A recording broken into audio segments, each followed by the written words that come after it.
E aí, galerinha do Quinto Ano, tudo bem com vocês?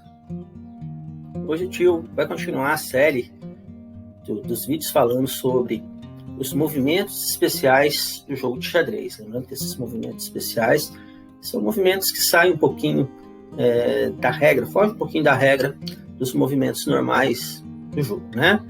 O tio falou primeiramente sobre o roque, depois sobre a promoção do peão, e hoje eu vou falar sobre o en passant.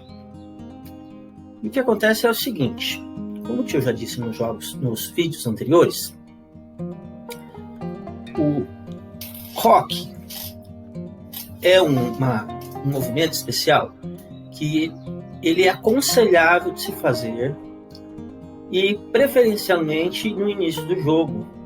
Lembrando que aquele jogador que faz o roque, ele tem uma defesa melhor, ele consegue defender melhor o seu rei.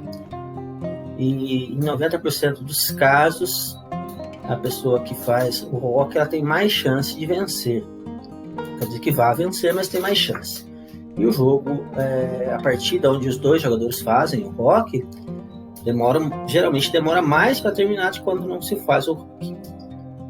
Já a promoção do peão é um movimento especial que é interessante também, mas que deve ser feito, geralmente é feito, mais no final da partida, né? O roque a gente faz no começo, como eu disse, o roque é aconselhável, e a promoção, você não precisa ficar se preocupando em fazer. A primeira preocupação que você tem que ter é terminar a partida, dar o checkmate. Só que no caso da promoção, ele pode te ajudar no final, quando você estiver com poucas peças, e você às vezes tem um peão, mas está faltando aí uma peça para te ajudar a terminar, a fazer o checkmate, você pode fazer então uma promoção do peão para pegar uma outra peça e conseguir fazer o checkmate. Então, o roque ele é aconselhável fazer no início. A promoção do peão, você não deve se preocupar, mas é interessante se você precisar fazer mais no final. E agora a gente vai ver o en passant. O en passant é um movimento que, a palavra em francês, que quer dizer de passagem, que é feito apenas com peões. Essa jogada, esse movimento, ele é interessante, mas que você consegue, talvez, dependendo do tipo do que você está planejando para o seu jogo, você consegue capturar uma peça adversária. Mas assim, é um movimento que a gente não deve ficar se preocupando, ele vai acontecer naturalmente. E às vezes até você pode até não querer fazê-lo, devido a alguma situação. Então a gente vai mostrar aqui, nesse nosso tabuleiro, nesse jogo aqui, como que ele é feito. Então aqui eu vou começar um jogo, tá? Eu tô aqui agora no modo jogo, geralmente eu apresento para vocês, ele tá verdinho porque eu tô naquele modo que eu consigo tirar as pecinhas do lugar, mas nesse caso ele tá em modo jogo mesmo. Então se eu apertar aqui, né, clicar aqui em alguma peça, eu consigo fazer os movimentos. Até aqui interessante, né, que eu já mostrei para vocês isso, né, que quando a gente tá para o computador ele mostra onde a gente pode jogar.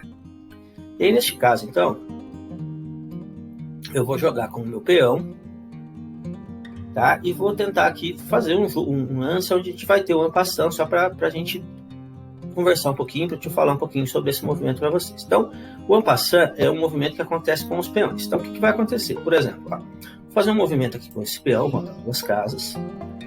Vou fazer um outro movimento aqui com um outro peão. E vou andar também, vamos andar 2 casas por ele. Vou fazer uma sequenciazinha aqui, ó. Vou ver com esse peão aqui. E agora, olha, eu tenho aqui, vamos pensar nesses 2 peões aqui, ou nesse aqui, no casa D e na casa F. Esses 2 peões, eu posso andar com eles, ó, 2 casas. 1 ou 2. O mesmo acontece com esse peão aqui, ó. Só que se ele andar, qualquer um deles aqui, se andar uma casa, ele vai ficar no raio de ação e ele pode ser capturado. Então o jogador pode pensar assim, eu ando 2 casas com ele, que ele não fica no raio de ação. Mas vejam que ele passou por uma casa que estava ameaçada. Portanto, agora, o jogador das claras tem a chance de fazer a captura, que é o que a gente diz, captura en passant. Tá vendo? Que está aqui as 2 casinhas em vermelho, indicando que o jogador pode jogar para uma dessas 2. Lógico que se eu movimentar, para esta casa, para a casa E6, ele vai só andar. Mas se eu movimentar para essa casa, o que vai acontecer? Ó, quando eu clicar nessa casinha aqui, presta atenção.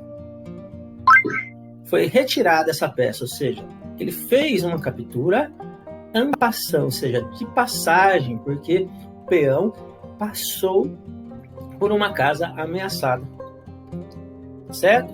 Então, é uma jogada interessante? Talvez, porque acabei esse peão que o coleguinha queria que ele fosse não fosse capturado, eu consegui capturá-lo. Lógico que depende da situação, por exemplo, aqui, ó, de qualquer eu vou ser capturado depois, né? Mas eu não era obrigado a fazer essa jogada, não. Eu poderia deixar sem fazer essa jogada. Tá? E eu vou mostrar para vocês o que acontece. Então, por exemplo, agora, aqui, ó, por isso que eu falei que às vezes não é interessante, porque eu vou acabar perdendo uma peça, eu poderia ter deixado e dado sequência ao jogo para ver o que ia acontecer.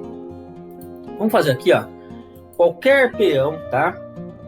Pode fazer o en passant. E lembrando que é sempre quando o peão anda duas casas, né? Que ele passa por uma casa ameaçada. Então, você, no caso, poderia pensar, se eu posso fazer o en passant 8 vezes, seria possível? Talvez, né? Mas é lógico, teria que ter uma sequência de jogadas onde todos os peões seus estariam numa posição correta para poder fazer esse en passant. Mas qualquer peão pode fazer em qualquer momento do jogo. Mas o que acontece é o seguinte, olha. Fazendo isso aqui, ó, vocês notem que agora esse peão da B2, se ele fizer um movimento para B3, ele pode ser capturado depois. Mas então, se eu não quiser, né, fizer um movimento aqui, andar duas casas, eu posso fazer um movimento en passant. Tá? Então, esse peão poderia capturar sem problema. Ele vai vir para essa casa, vai ser retirado a pecinha, o peão que passou pela casa que foi capturada aqui nesse caso. Só que, eu quero detalhar para vocês o seguinte, eu não sou obrigado a fazer. Então, se eu não quiser fazer esse movimento, eu não preciso. Por exemplo, então, eu posso fazer este movimento de captura desse peão que está aqui, sem problema nenhum. A jogada segue. E agora a pessoa pode pensar assim, agora eu vou fazer um en passant. Opa, não pode não. Tá?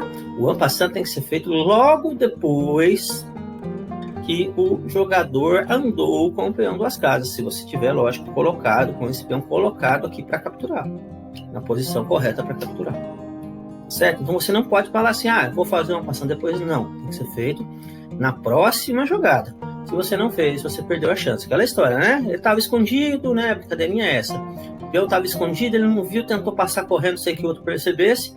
Se o outro percebeu, ele capturou. Se o outro não percebeu, se ele não quis fazer a captura, ele não pode fazer naquele momento. Certo? Então, pessoal, o movimento en passant é isso. É um movimento que vocês devem saber que existem, tá? Porque você pode fazer durante o jogo, às vezes pode acontecer, né? Algumas jogadas interessantes que vocês vão acabar fazendo en passant para capturar uma outra peça adversária, né? Lembrando que ele só pode ser feito com o peão, tá bom? Não pode ser feito, não existe en passant com outras peças, apenas o peão. O peão é capturado e o peão faz a captura en passant, só existe com peões então não existe en passant com mais nenhuma outra peça. Mas é uma jogada assim, que você tem que ter consciência que pode fazer, mas que você não deve ficar naquela preocupação, não, eu tenho que fazer um en passant porque o en passant é bom para o meu jogo, não, depende da tática que você está usando, tá bom? Então eu encerro por aqui os 3 movimentos especiais, e só para reforçar o que eu já falei, né? Os 3 movimentos. O en passant, então, a gente aprendeu, acabou de aprender, acabou de falar sobre ele, né? Porque o tio já passou isso aqui para vocês. Mas, o en passant é um movimento que você não deve ter muita preocupação de fazer. Se dá para fazer, faz. Se não der, se passou despercebido, isso não vai te prejudicar muito no jogo, não. E às vezes até pode nem ser interessante fazê-lo, né? Como eu falei, naquela jogada, acabei perdendo um peão porque eu fiz um en passant. Não tem problema. Então não é uma jogada que você tem que ficar se preocupando em fazer. Já a promoção do peão é uma jogada interessante no final do jogo. Então você não deve entrar pensando em promover peões. Eu não pensar, ficar assim, vou promover 7 peões, eu quero promover um máximo de peões que aí eu ganho o jogo. Não. Se você ficar pensando assim, você vai ficar jogando somente pensando nos peões esquecer de atacar o rei adversário e às vezes levar o checkmate de bobeira aí, porque você está pensando somente em promover peão e esquece de fazer as outras jogadas. E o roque, que foi o primeiro que a gente viu, que é uma jogada que é aconselhável você fazer, de preferência o mais rápido possível no início do jogo. Aconselha-se que faça entre as 10 primeiras jogadas, tá? Você faz toda aquela preparação, né, de tirar as peças e se preparar para o roque, mas fazê-lo o quanto mais rápido te ajuda a ter uma melhor defesa. Lógico que existem jogadores que jogam com outras estratégias que não gostam de fazer o roque, mas isso é uma opção, mas é comprovado que quando se faz o roque, como o tio falou, você fica com uma defesa bem melhor. Ok? Então por hoje é só, pessoal. Fiquem com Deus. Tenham uma boa semana. Abraço do tio Adriano.